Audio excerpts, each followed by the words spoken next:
Alright, I got a kindergarten challenge next. This video is going to be all about how to make 10. Just focusing on doing this with 2 addends for right now, or 2 parts. Sometimes you'll hear this called knowing your partners of 10. Knowing those partners of 10 this is a prerequisite skill for the make 10 addition strategy, and the make 10 addition strategy works all the way up into very large numbers, because once you know how to make 10, that helps you make 100 and 1,000 and all the way up. So this is actually a very, very, very important skill. Just to show how this might look in the classroom, you can have students use 10 objects. I'm just using pennies because I have a bunch in my house, and just have them line them up. And I just tell them to line them up growing from their belly.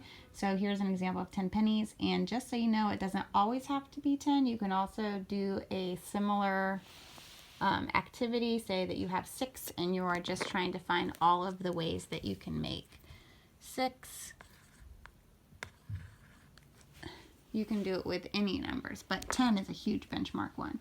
So if we're trying to learn all these ways to make 10, I'm going to use my pencil as my barrier to show my 2 parts.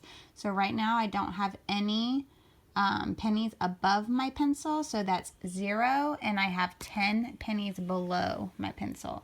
1, 2, 3, 4, 5, 6, 7, 8, 9, 10. So that means that I can tell from this model here, the 0 and 10 make 10.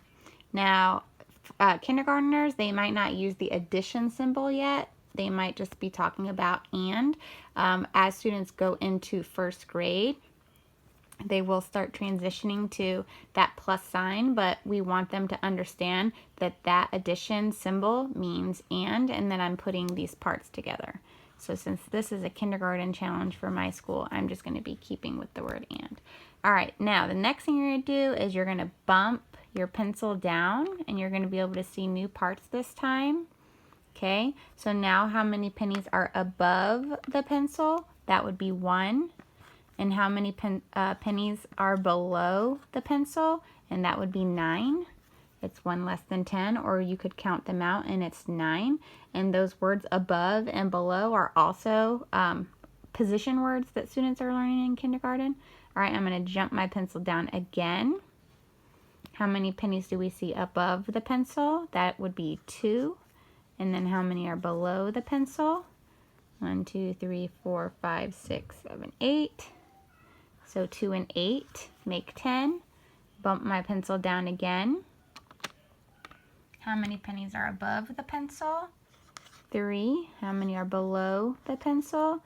7. And at this point, you might have some students starting to notice a pattern. 0, 1, 2, 3, 10, 9, 8, 7. You can start talking about, I wonder what's happening. Why is that pattern showing up? And as you keep working down, you'll see I have 4 above and 6 below. And as you keep going down, 5 and 5 makes 10.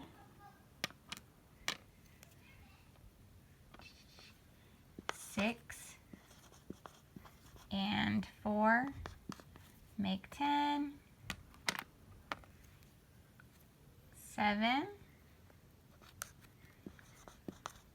and 3 make 10. At this point, kids might start just going off trying to predict what's the next one, especially if they've caught on to that pattern. And if they haven't caught on to that pattern, that's okay, because after they get down to the bottom, you can start talking about what you notice is happening here. Finally get your pencil all the way to the bottom. You'll see 10 and 0. At this point, you'll have a whole list of all those partners of 10, all the ways to make 10, and there are 11 ways to make 10. And just so you know, if you're doing 2 addends, there's always going to be one more way to make that number than whatever number you're working on. So there's 11 ways to make 10 with 2 addends. There would be 7 ways to make 6 with 2 addends. And by using this structure and having the pencil just bump down 1 each time, you're letting all of these really cool patterns show up here, and then you can have conversations with your student about what's actually happening. So the numbers on this side are going up by 1 and the numbers on this side are going down by 1, because each time I move my pencil, I'm adding 1 to the top, but also each time I'm going down with my pencil, I'm taking 1 away from the bottom. So I will get 1 more up top, but that means I will have 1 less on the bottom. And whenever I put any of these partners together, I still have 10. Another cool thing that you can look at when you're making all of these partners of 10 is you can talk about 5 plus 5 being a doubles fact, since it's the same addend twice, and 5 is half of 10. But then the other things that students might start noticing is some turnaround facts here.